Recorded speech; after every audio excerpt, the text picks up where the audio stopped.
Have you ever noticed how some songs come into our lives and never leave? They're in our parties, soundtracks, and even in special moments of our memories. But here's the thing. Many of the artists behind these songs vanish from the spotlight. These are the famous one-hit wonders, songs that explode worldwide. In this video, we'll share 5 incredible stories behind songs you definitely know. She's got it, yeah baby, she's got it. I'm your Venus, I'm your fire. Venus, released in 1969, is one of those classics you recognize in the first few seconds. With its unique mix of psychedelic rock and pop, the song propelled Dutch band Shocking Blue to the top of global charts. Did you know the inspiration for Venus came from Greek mythology? The lyrics reference the goddess of love and beauty, giving the song an air of mystery that captivated audiences. The iconic guitar riff, played by Robbie Van Leeuwen, remains one of the most recognizable parts of the song and is still sampled by artists today. Despite their massive success, Shocking Blue couldn't replicate the magic. The band tried to reinvent itself, but eventually split in the 70s. Decades later, Venus found new life when Bananarama covered it in the 80s, turning it into another massive hit. I'm your Venus, I'm your fire, your desire. Even so, the original legacy of Shocking Blue remains untouchable. Sugar, oh honey, honey. Next up is Sugar Sugar, the sticky sweet 1969 hit that got stuck in everyone's heads. But did you know the Archies wasn't even a real band? That's right, it was a fictional group created for the animated TV show Archie's Funhouse. The idea was simple: create catchy pop songs that resonated with young audiences. And it worked. Interestingly, the song's success completely overshadowed the concept of the fictional band. While they tried releasing other tracks, none came close to Sugar Sugar. Today, it's a timeless symbol of 60s pop and proof that music doesn't need a face to conquer generations. 'Cause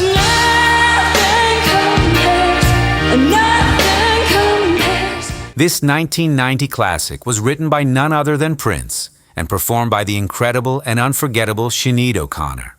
The song is overflowing with emotion, featuring a vocal performance that cuts straight to the heart. The song wasn't originally written for Sinead. Prince composed it for a side project band called The Family as part of their debut album. However, their version went largely unnoticed.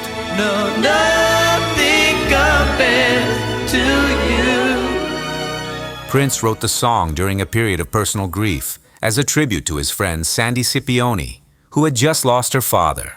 It wasn't until 1990, 6 years later, that Nothing Compares to You gained global recognition through Sinead O'Connor's haunting interpretation. At the time, she was relatively unknown outside alternative music circles, but her emotional approach to the song turned her into an international phenomenon. With its minimalist production and raw vocals, Sinead made the song deeply personal. Her voice carried a blend of pain, vulnerability, and strength. Although she built a solid career, Sinead remained forever tied to this one hit.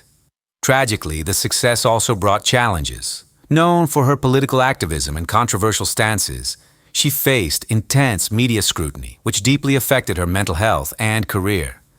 Sinead O'Connor passed away in July 2023 at the age of 56.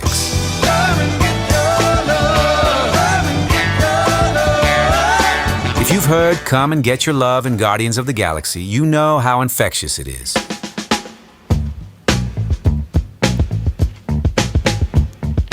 Did you know it was originally released in 1974 by Redbone, a band made up of Native American descendants?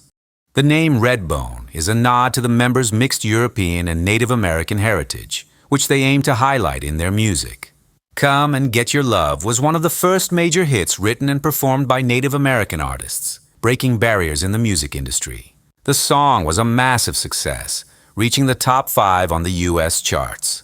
Unfortunately, Redbone couldn't maintain the same level of commercial success.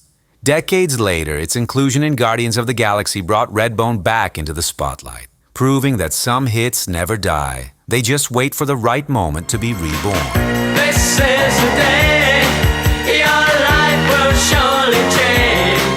This Is the Day was released in 1983 as part of the album Soul Mining. Led by Matt Johnson, the band was essentially a solo project, with Johnson taking on most of the songwriting, production, and instrumentation. The song reflects Johnson's restlessness and hopes. capturing a mix of nostalgia, regret, and optimism that marked his youth. Released at a time when synthpop dominated the charts, This Is the Day offered an introspective and melancholic tone that set it apart from other songs in the genre.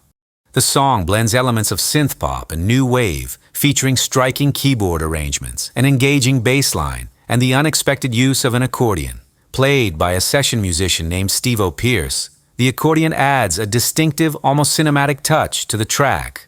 The lyrics delve into themes of regret, change, and the hope for fresh starts, blending introspective verses with an optimistic chorus. Although it wasn't a major commercial hit at the time, the song became a cult classic, gaining popularity over the decades.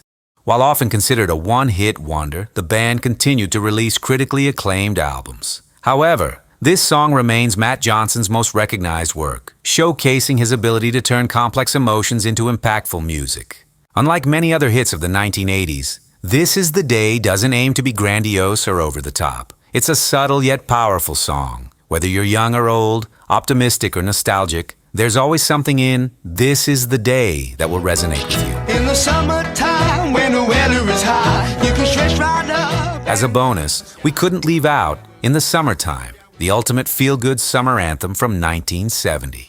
With its laid-back rhythm, optimistic lyrics, and jug band vibe, featuring homemade instruments like bottles and spoons, this song perfectly captures sunny, carefree days.